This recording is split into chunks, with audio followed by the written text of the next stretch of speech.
se shqiptarët janë gjaknëzet, apo kupton, edhe kanë qef ka pak më fry edhe me kanë pak në qendër me mendjes që kishon e bona diçka, nuk e din që e merr qafë edhe veten edhe dikant tjetër.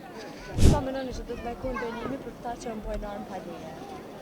Vallahi, unë nuk jam kompetent me ditë sa do dënimive, sipas me i kisha dënuar një 40 vjet ja kisha hik që aty në njerëzve, 100%. Sa është keq që po bëhen? Po qysh është keq, më? Qysh është keq? Kjo është keq së dush. Sa është keq, tash ajo smatet veç që keq është së dush. Se mund me hongër njerëz pa faj. Edhe ai që han pa faj, sherrri aty në psikopatave, çan ata nuk e di, veç që do të me konë dënimi meritum. Qështu ka do, qësh e ndikur e ki pa këtë rastin që ka do? Nuk e kum pa, nuk e kum këtë me pa, vetëm e kum dëgju lajme në rrjetet sociale, u kanë normal shqetësuese për secilin. A do të me marrë nëj hap, në atë shtet? A ishtë dosh me pas që... Po natyrisht që do të, po natyrisht policia e shtetit edhe menoj që janë ata të arrestum. Menoj.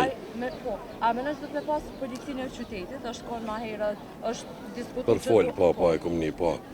Normal, po, do të me konë policia e qytetit, edhe me konë ma shumë të angazhum, edhe kësi njerës që bojnë armë, pa marrë pasysh çfarë arme, që bojnë vene publike ku dalin njerëz të mëshetite me shiu pushime, kështu se Kosova u bë vend turistik për secilin.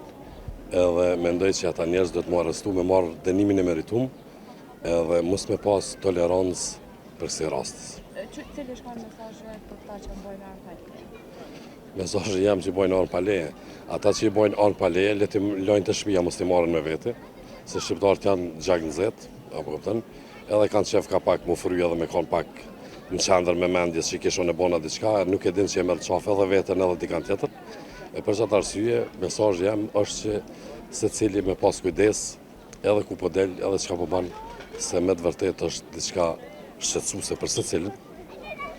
Se kjo është një pasqyrë për këtë Evropën, sot për sot rrjetet sociale një që ka më bë e shohin secili, edhe mendojnë që kjo është Teksas, e nuk e din që është një vend shumë i mirë, janë njerëz kanë kulturë, janë njerëz social, po që si banditash, unë nuk e di ka ndalë të po qurkat, apo kupton, se cili ma bandit se tjetëri, se cili ma kauboj se tjetëri, na do të me pas shumë kujdes çfarë rrethi po jetojmë edhe çfarë po bëjmë. A është rrezik për neve që jetojnë në Kosovë me frekuentu jetën e natës?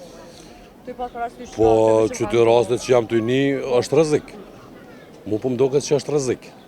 Edhe unë thëmë drejtën që sa net për shembull dalë me vllaznie, dalim që të me nda shokë, kështu, po nuk shkojnë anase vene ku mujnë me ndodhë probleme, e qa u kanë shumë shqetësuese që ka ndodhë në lokalin një deputeti më duket, me sa dionet, deputeta që është a i zotnia që e monat lokalin. Si do të qoftë, pa marrë pasysh i kujna është e lokal. Ata njerëz duhet mu kontrollu, e jo për shembull se mu, si pas informatave me të njime se cili shok mas shoku, qasi qëfar janë të dera, janë të njëjtit që ata që i bojnë probleme. Një njeri që është në sigurim, për shembull, me pas shok një kriminal me aliju, me hi, me alti, në vend ku mund me qëndru për shembull fëmija mi, ose unë, ose ti, ose pa marrë pasysh kush, edhe mu qu, ai i shreti me hongër një pluma, një shisha, ose mu plagu, edhe më pushim, apo kupton, kjo është e pa drejt.